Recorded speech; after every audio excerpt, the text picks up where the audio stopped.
মাহফিলের দিন প্রতি বছরে ঝগড়া হয়। ঝগড়া হওয়ার আমার ছেলে একটা ছেলে এবার 3টা মেয়ে।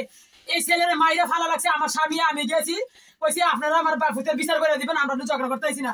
আমরা এই কথা কই আয় বলছি আমার মেয়ের কথা এসিড লাগাই দেবো, তুই যদি বাড়াবাড়ি করস তোর আমি কাপড় খুলে নেবো। আমার মেয়ের আলগিদারি তো গেছিল, আমার স্বামী গেছে, আমি গেছি, আমার দেওয়ার গেছে। যা ফোন আমার স্বামীরা কইছে যা তোরা যাই জ্ঞান ঝগড়া মগড়া দরকার নাই।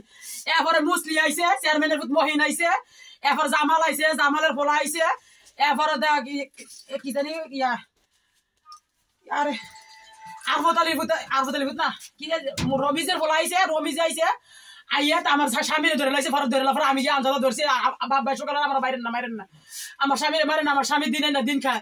এরপর কিছু আমাদের আজকে সমাধান গেছে, সমাধানে যাওয়ার পর আমার দেওয়ারে এই চুরিটা গাই দিছে, আমার নন্দের চলদা গাই দিছে।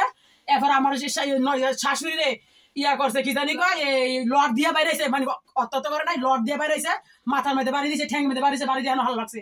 হাওয়াই দেওয়ার পরে মধ্যে এরপর তার সবাই মেরে দিয়া এরপর আমার তার ঘরে ঘরে ঢুকার পরে আমার মেয়ের 3 ভরি স্বর্ণ আর 2 লাখ টাকা আমি ব্যাংকে তুলে আনছি, খালি এই যে ঈদগানোর টাকা দেবো, সেই টাকা দিয়ে আমরা সব পলাই গেছি গা, সব পলাই যাওয়ার পর আমার ঘরের মাল সব ভাই লয়ে গেছে গা। ভাই আমার কিছু কারা করছে এগুলা? মহিন চেয়ারম্যান ফোলা মহিন, এরপর হচ্ছে মুসলি, তারপর হয়েছে জামালের পোলা জামাল, এরপরে হয়েছে আরে সেলেমের ফোলা দাদনের ফোলা, এরপর হচ্ছে এই যে রমিজের ফোলা, এরপরে আরো